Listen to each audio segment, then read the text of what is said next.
Hello students, in this video we are going to discuss about concentration of solution.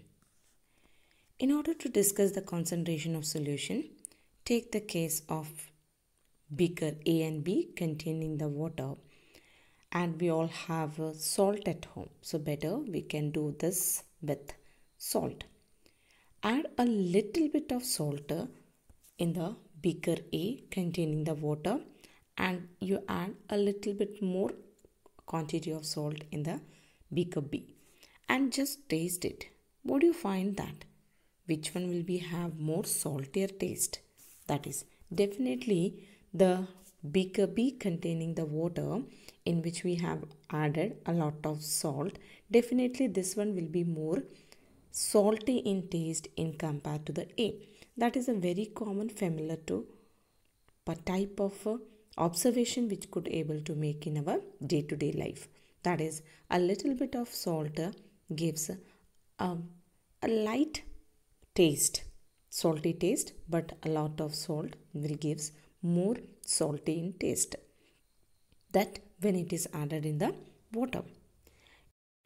In the place of salt, if it take KMnO4 is a potassium permanganate. That is, we have already used this in the activity which is done in the chapter first. So in the place of salt, we can use KMnO4. So if we add a few crystal of KMnO4 in the beaker A containing the water, we get a lighter colored solution. But if we take a little bit more quantity of KMnO4 and we have added into the beaker B containing the water, we get a darker solution. So by this color itself, we could able to say that in the beaker B having a greater quantity of solute. Which one is solute here? The salt or what the KMnO4 is added is a solute, and the water is the solvent.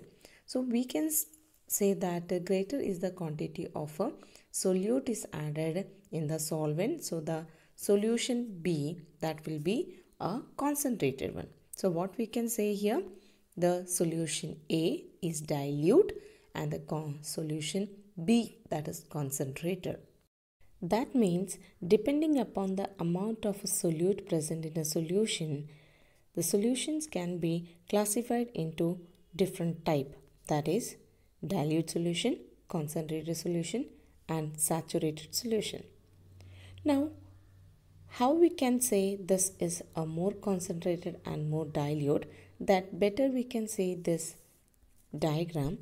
In the concentrated solution, you can see here the particles are shown.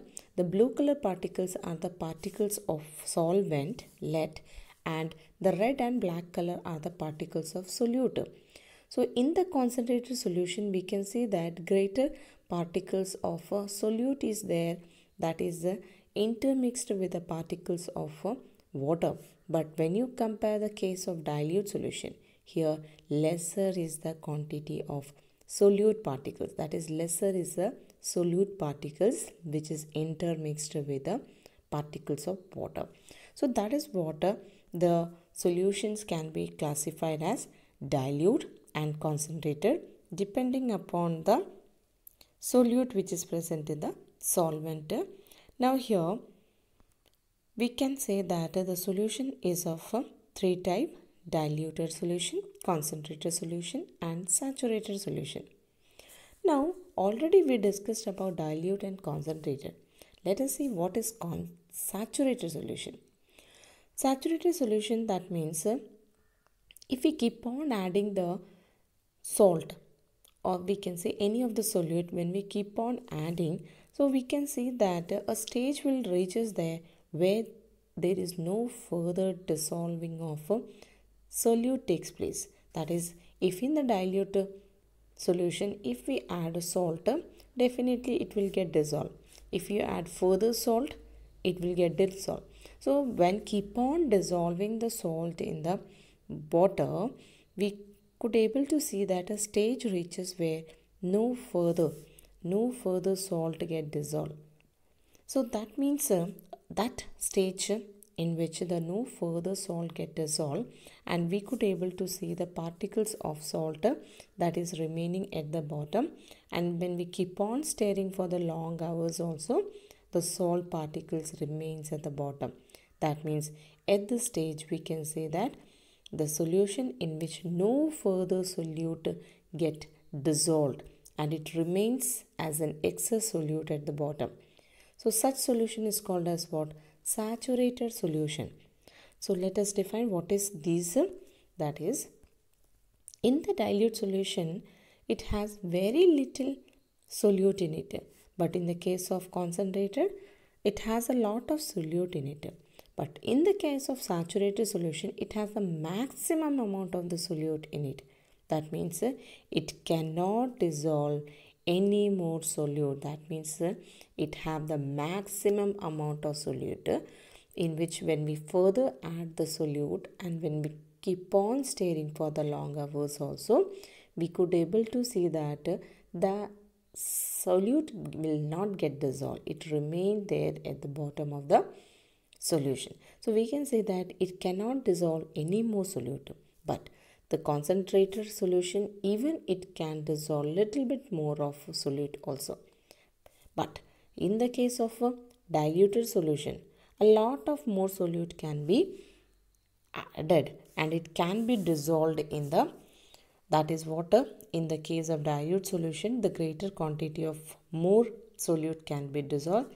In this, a little bit quantity get dissolved, and in this no solute get dissolved. So that is why it is classified into three types, that is diluted, concentrated and saturated solutions. In order to have the detail of concentration of solution, an activity is given in the textbook, that is activity 2.3. Let us read out the activity here. Take approximately 50 ml of water in each two separate beakers. So let us take the two separate beakers, A and B beaker. Add salt in one beaker. So we'll be adding salt in one beaker, and in other beaker we have to add sugar. Instead of sugar, we can take barium chloride also in the second beaker. Now keep on stirring continuously, so we can see that the salt get dissolved. And when we add few more salt and we can able to dissolve it, and when no more solute get dissolved, what we can do here, we can heat it. So heat the content of the beaker and start adding the solute again. So what we can see that if the salt which is added in the beaker A and the sugar which is added in the B, so after certain addition of the salt or the sugar, we could see that the solution becomes saturated. The solution becomes saturated means the no further solute get dissolved in it. So at the time what we'll be doing here, we will be heating this one. And when we heat this one, we could able to see that the salt or the sugar which is not get dissolved, that will start to get dissolved. That means on increasing the temperature, the dissolution process increases. That means the dissolving it will get dissolved. The salt or the sugar that get dissolved on heating. So here we could able to see that the different substances have different solubilities. So what would get able to conclude from this one, that is different substances in a given solvent have different solubilities at the same temperature, and the solubility increases with increasing in temperature. That means that all the substance will not get dissolved in a particular solvent with the same amount.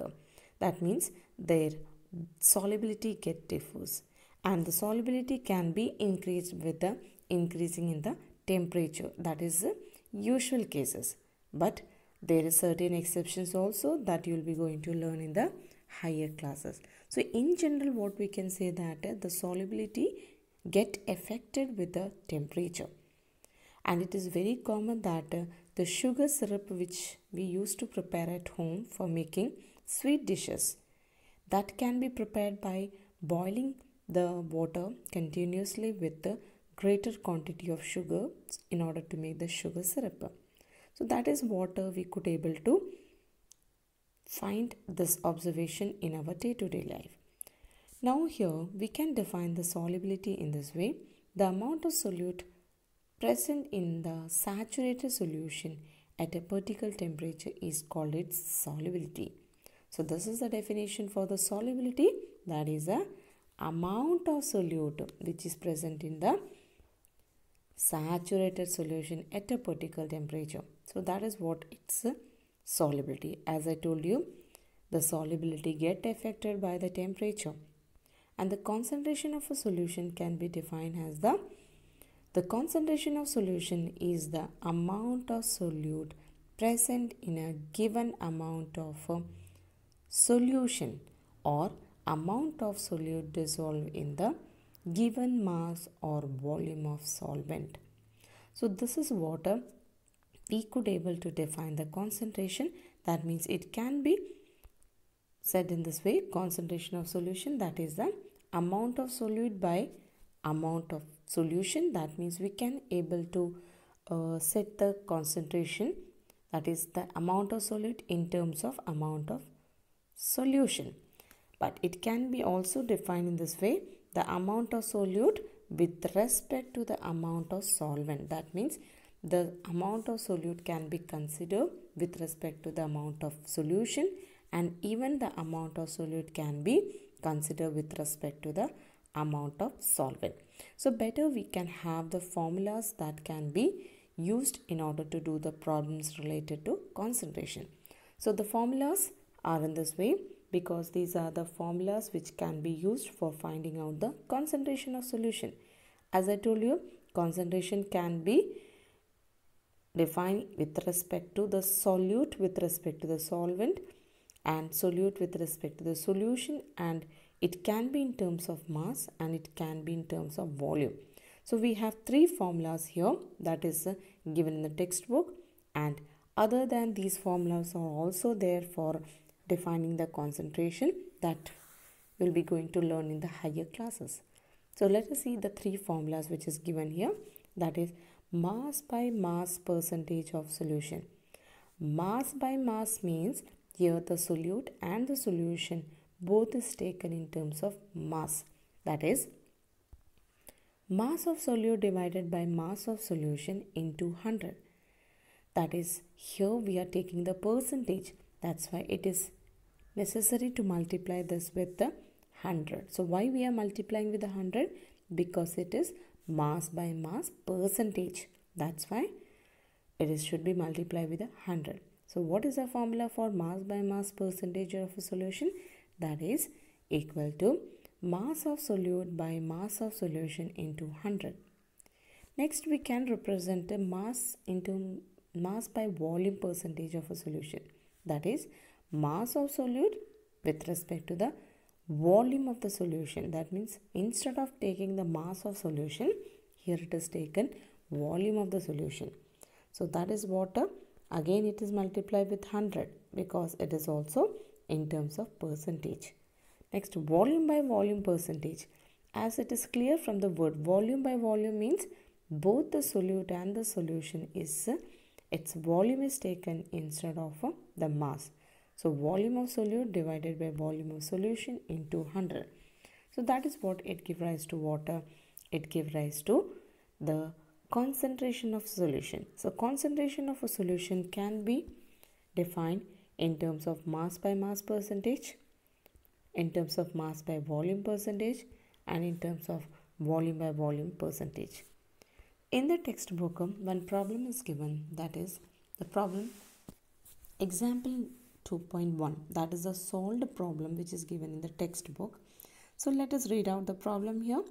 What is that? A solution contains 40 gram of common salt in 320 gram of water. Calculate the concentration in terms of mass by mass percentage. That means here a solution is prepared by adding 40 gram of common salt in the 320 gram of water. That means here mass of solute, that is salt is given and mass of solvent, that is water, is given. First of all, identify which is solute and which one is solvent here, because as we have said that already, that is the smaller proportion will be, that is the solute, and the larger proportion will be the solvent. So here the 40 gram of salt is added, means salt is the solute, that is salt is the solute, and here in this case it is added to 320 gram of water, that means water is the solvent here. So first, when the problem is given, identify the solute and solvent in this way. Now in order to find in mass by mass percentage, we need the formulas, that is the formula which we are using here, that is mass of solute by mass of solution into 100. As the mass of solute is given, that is 40 gram. 40 gram is the mass of solute, but mass of solution is not given, because here what the 320 gram is given, that is the mass of the solvent. But we need to find out mass of solution. We know that the solute, the mass of solute plus mass of solvent, that together it gives the mass of solution. So better the mass of solute is given to us, mass of solvent is given to us.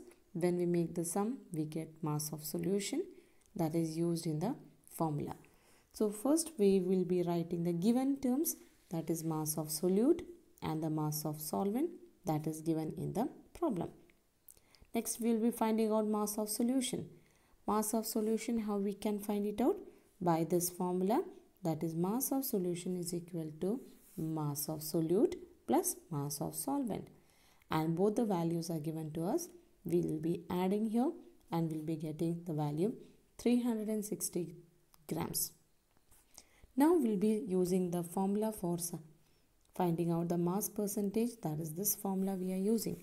So here mass of solute, it is 40 gram, and mass of solution which we have calculated, that is 360 gram, and multiply with 100 because to find out percentage. So what we got the value here? We got the value, that is 11.1 percentage. So that is a correct answer for this problem.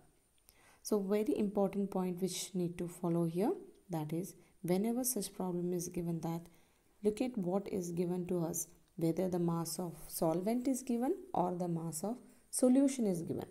If solvent is given, so find out the mass of solution by this formula, and if the solution mass is given directly, you can make the use of this formula instead of finding out this one.